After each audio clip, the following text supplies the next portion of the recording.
Okay, Assalamualaikum warahmatullahi wabarakatuh dan salam sejahtera.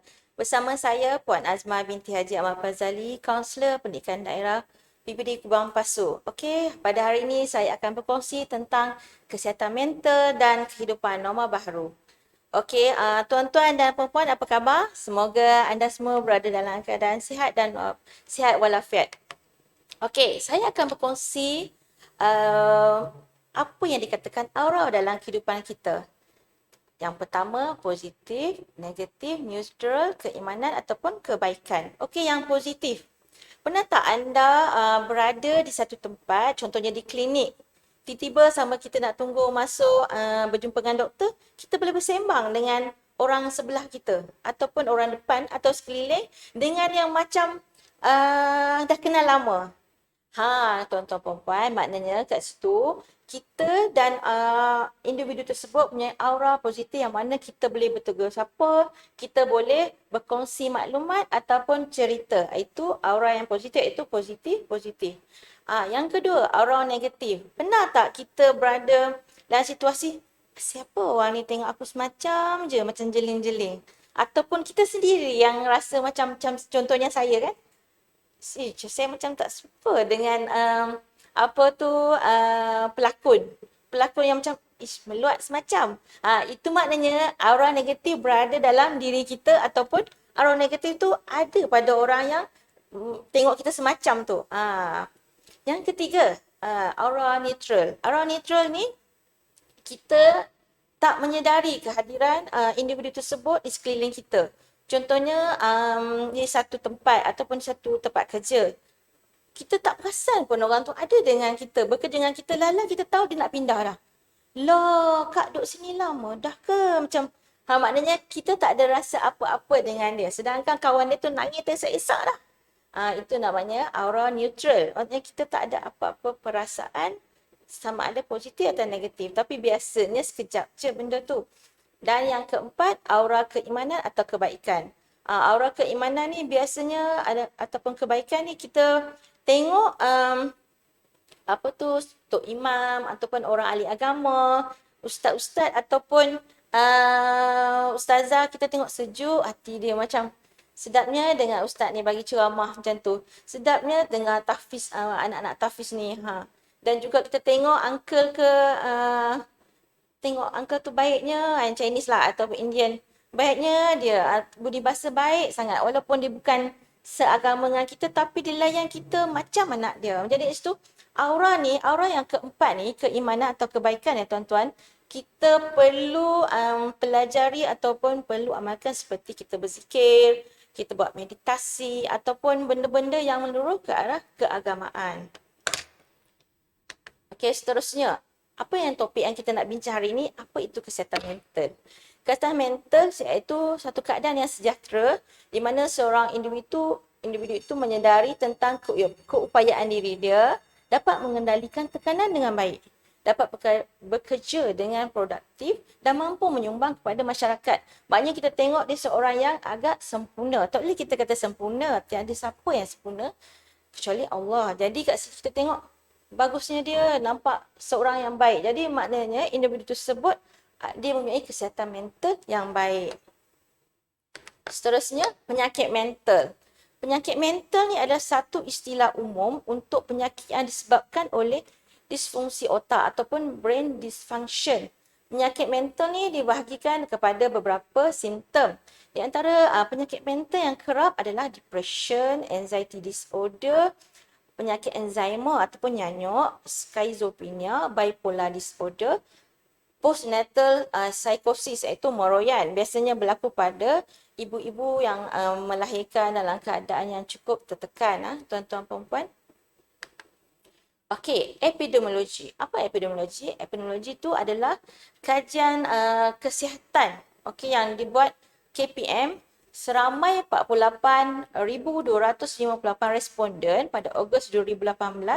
Sebanyak 4.4 guru di Malaysia mengalami stres sedana tinggi. Tuan-tuan baca sekarang situasi memang sejak 2018 guru ramai yang mengalami stres tapi tak adalah sampai yang teruk sangat. Dan ini kajian yang dibuat oleh KPM. Seterusnya, Utusan Malaysia melaporkan guru yang paling ramai dikesan mengalami gejala stres berbanding kejaya lain iaitu pada Julai 2018. Penyelidik di UPM juga mendapati 71.7% guru di Kuala Lumpur dan Selangor mengalami stres.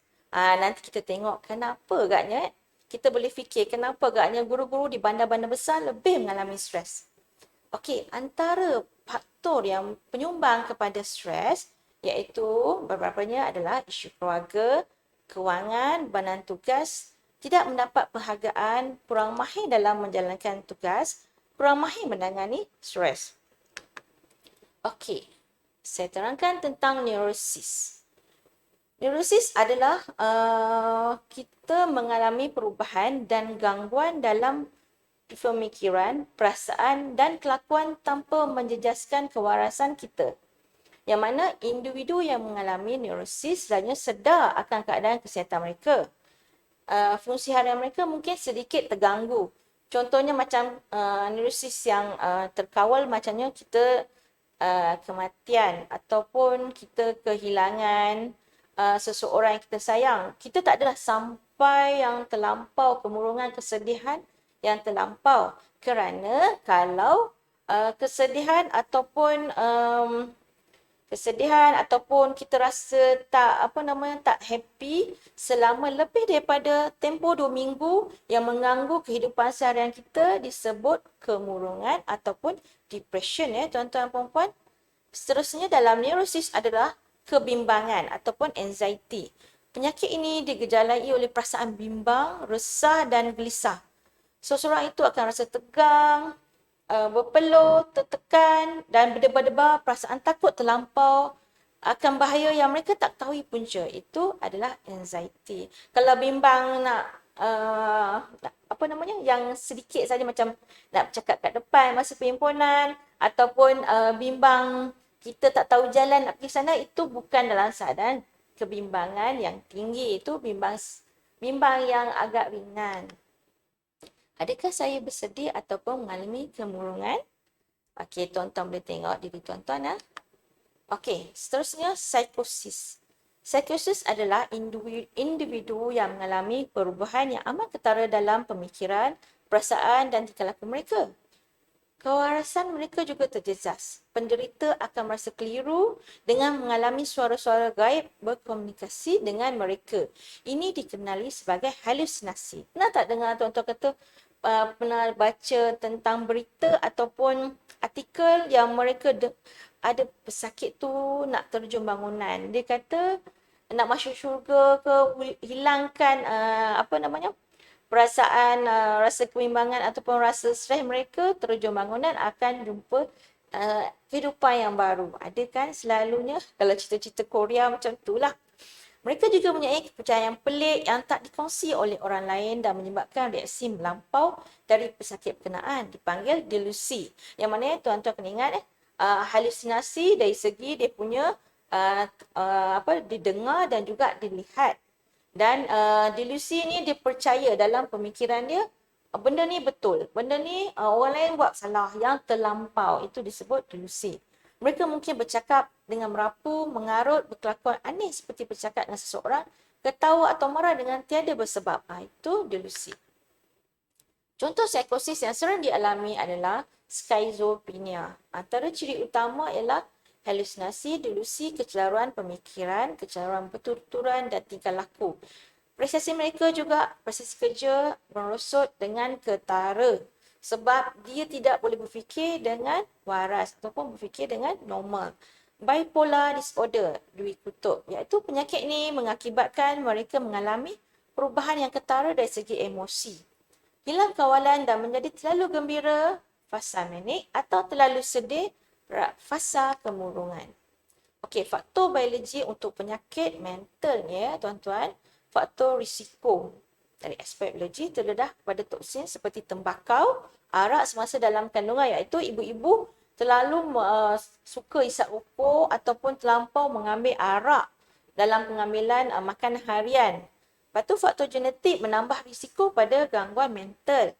kecederaan di kepala, kemurungan oksigen ke otak semasa dilahirkan, jangkitan HIV, kurangnya zat makanan. Kurangnya zat makanan, KKM sangat menitik beratkan semasa fasa ibu mengandung. Itu yang sebab mereka kena buat buku untuk buku kehamilan untuk pihak KKM memantau kesihatan ibu mengandung dan juga kandungan. Sangat sayang KKM dengan rakyat ya tuan-tuan. Okey, faktor pelindung.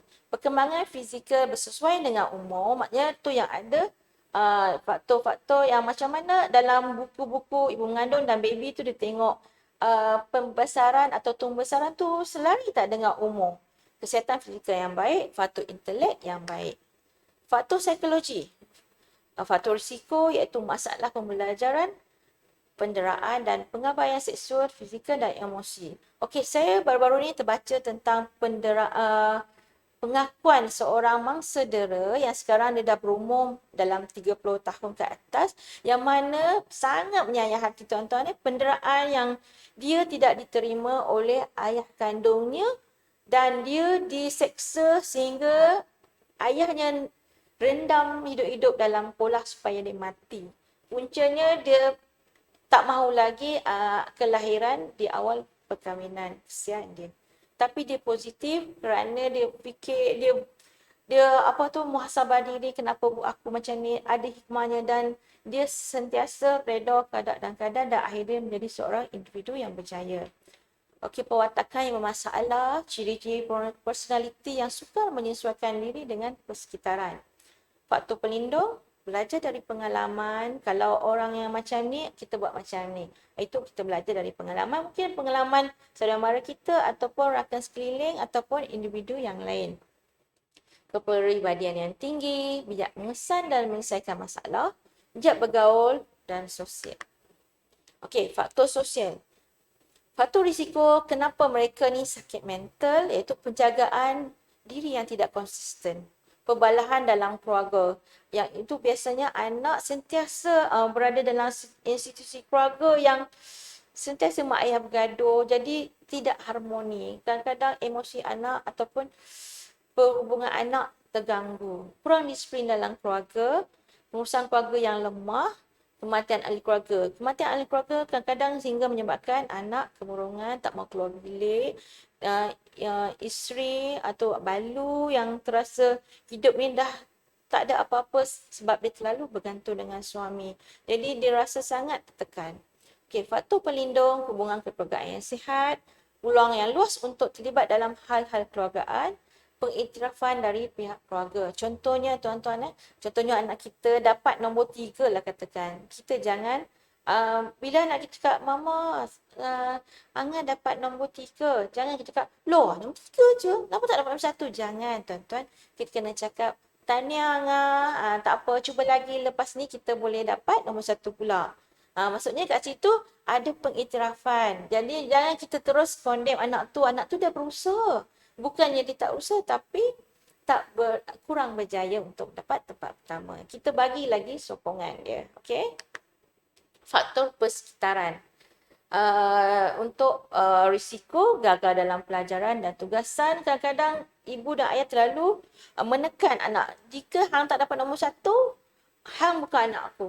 Maksudnya pernah saya baca artikel luahan daripada ibu, isteri anaknya yang menggantung diri kerana ayah dia tak mengaku anaknya tu anak kandung apabila dia gagal tidak mendapat tempat pertama. Anak lepas solat asar, ya Allah, dia dah standby tali sebab dia tahu dah keputusan dia. Dia buat nota bunuh diri. Maafkan Along kerana tidak mendapat tempat pertama.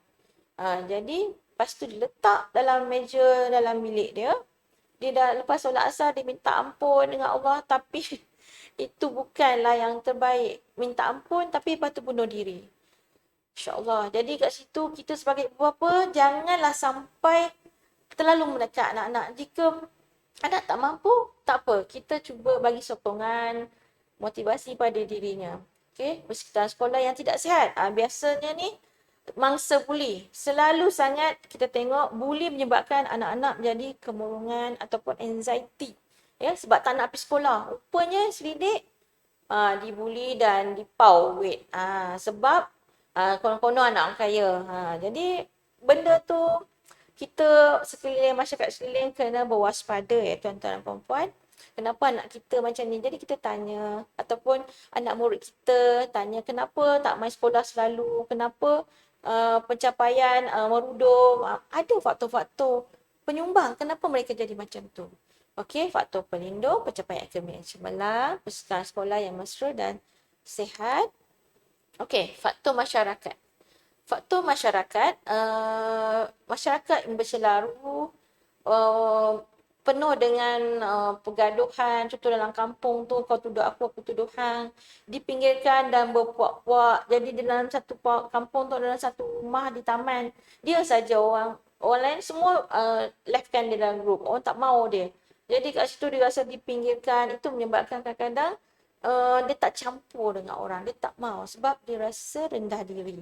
Kerana orang tak suka dia. Dan juga kawasan masyarakat tu terdedah kepada keganasan. Contohnya kawasan tu kawasan gelap kan. Macam di KL apa semua kan ada satu tempat-tempat ataupun di kawasan-kawasan besar. Along selalu datang. Macam kita tengok KL Gangster tu sangat menakutkan. Okey, faktor pelindung. Pelibatan yang baik dalam masyarakat. Pilihan yang luas untuk mengisi masa lapang, pengalaman yang aktiviti kebudayaan yang baik, macam idola role model yang baik. Contohnya idola role model yang baik, contohnya kita jadikan seseorang individu itu sebagai satu, macam contohnya anak.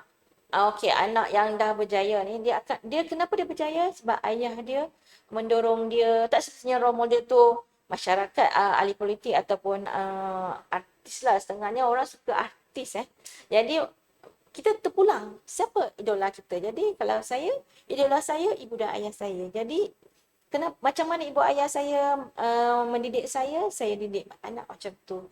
Dan jika yang tak baik, jangan ikut. Kita perbaiki tuan-tuan puan-puan. Hubungan yang baik dengan pertubuhan kemasyarakatan termasuk pertubuhan keagamaan. Okey, sebelum masuk rawatan, saya nak kongsi tuan-tuan puan-puan di waktu pandemik ni. Okey, laporan dari PDRM semasa PKP tahun 2020, kes bunuh diri yang disebabkan oleh stres atau berpunca daripada halusinasi, delusi dan anxiety adalah disebabkan bebanan hutang, masalah keluarga, kes rumah tangga, faktor cinta, bebanan kerja, mental, cyberbully dan dadah. Banyak berlakunya kes bunuh diri ini berlaku terhadap lelaki sebanyak 78% lelaki di waktu PKP ini membunuh diri dan perempuan 22%. Kenapa? Kita boleh fikir kerana mungkin sebagai ketua keluarga banyak benda yang nak kena buat disebabkan COVID ni juga banyak tempat yang dibuang kerja, hilang mata pencarian. Jadi kat situ sebab mereka kurangnya sokongan mungkin jadi menyebabkan mereka membunuh diri. Dan pecahan negeri yang tinggi daripada PDRM yang membunuh diri adalah dari Johor, Selangor, Kuala Lumpur dan lain-lain negeri. Itu fakta daripada laporan PDRM yang mengatakan norma baru ataupun di waktu PKP ni banyak kes-kes yang melibatkan mental ataupun melibatkan emosi yang terjejas dalam kehidupan. Seterusnya, rawatan. Kemajuan dalam bidang perubatan moden telah membolehkan penemuan ubat yang lebih berkesan dalam merawat penyakit mental tuan-tuan puan-puan. Hampir semua ubat yang digunakan untuk merawat penyakit mental mengambil masa sebelum kesan positifnya boleh dilihat. Kadang-kadang kita boleh dengar kan, pergi jumpa kaunselor, pergi jumpa psikiatrik tak baik-baik. Sebenarnya bukan tuan-tuan, bukan macam kita pergi ambil ubat demam atau ubat batuk, ambil terus baik. Dalam 2-3 hari baik. Tidak, dia mengambil masa yang agak panjang untuk ubat-ubat yang rawatan mental tuan-tuan. Dan kesabaran meneruskan pengambilan ubat secara konsisten amat digalakkan.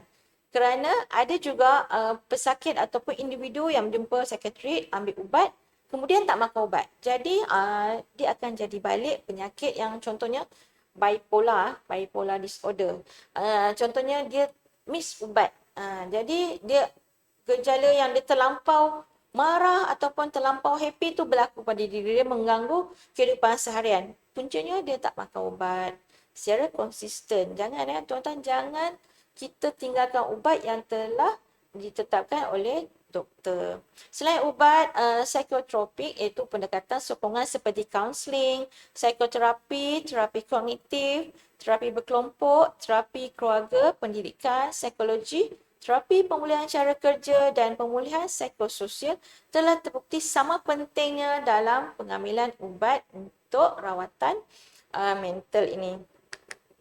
Okey, semua hospital dan klinik kesihatan di Malaysia mempunyai anggota yang telah dilatih untuk memberi rawatan kepada mereka yang mengalami masalah penyakit mental.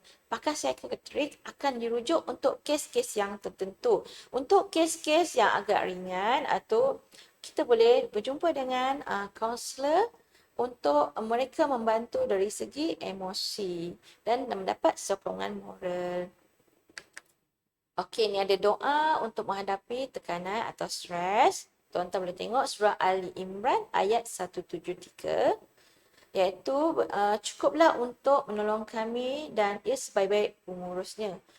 Kepadanya segala urusan kami. Ya Allah, kepadanya segala urusan kami. Itu kita berserah kepada Allah untuk kehidupan kita. Ni doa ketika ditimpa musibah, sedih dan duka cita. Okey, sebelum saya habiskan, okey, tuan-tuan kenal tak siapa yang kat depan yang gambar yang saya paparkan? Ini Robin Williams. Dia bunuh diri sebab menghadapi kemurungan. Nampak dia hebat dalam banyak cerita yang menyeronokkan kita tengok, tapi akhirnya kecundang sebab kemurungan. Dan baru-baru ni pun artis Korea pun ramai yang bunuh diri. Contohnya mereka bunuh diri sebab haters, iaitu cyberbully, yang mana mereka penyokong-penyokong penyokong mereka bergaduh sama mereka untuk menegakkan artis yang mereka minat. Jadi macam kadang kita tengok benda tu macam tak masuk akal ataupun benda yang kecil. Tapi jangan main-main tuan-tuan. Penyakit mental ini sangat bahaya, sama juga dengan penyakit jantung dan penyakit-penyakit yang lain. Sekian, itu saja dari saya. Sebelum itu, dalam keadaan normal baru, jangan lupa ya tuan-tuan, kita keluar, kita menggunakan pelitup muka. Bila kita keluar ke mana-mana saja, kena pakai. Itu kita kena biasakan diri dengan kehidupan normal baru. Kemudian, hand sanitizer jangan lupa kita gunakan untuk keluar dan masuk rumah ataupun pergi ke mana-mana. Macam ni. Ya, tuan-tuan. Okey, itu saja. Semoga hari ini menjadi lebih baik daripada semalam dan esok menjadi hari lebih baik daripada hari ini. Apa yang baik itu datangnya daripada Allah dan yang kurang dari kelemahan diri saya sendiri. Sekian saja perkongsian saya pada hari ini. Semoga apa yang saya kongsikan mendapat manfaat kepada anda semua. Sekian, terima kasih. Assalamualaikum warahmatullahi wabarakatuh.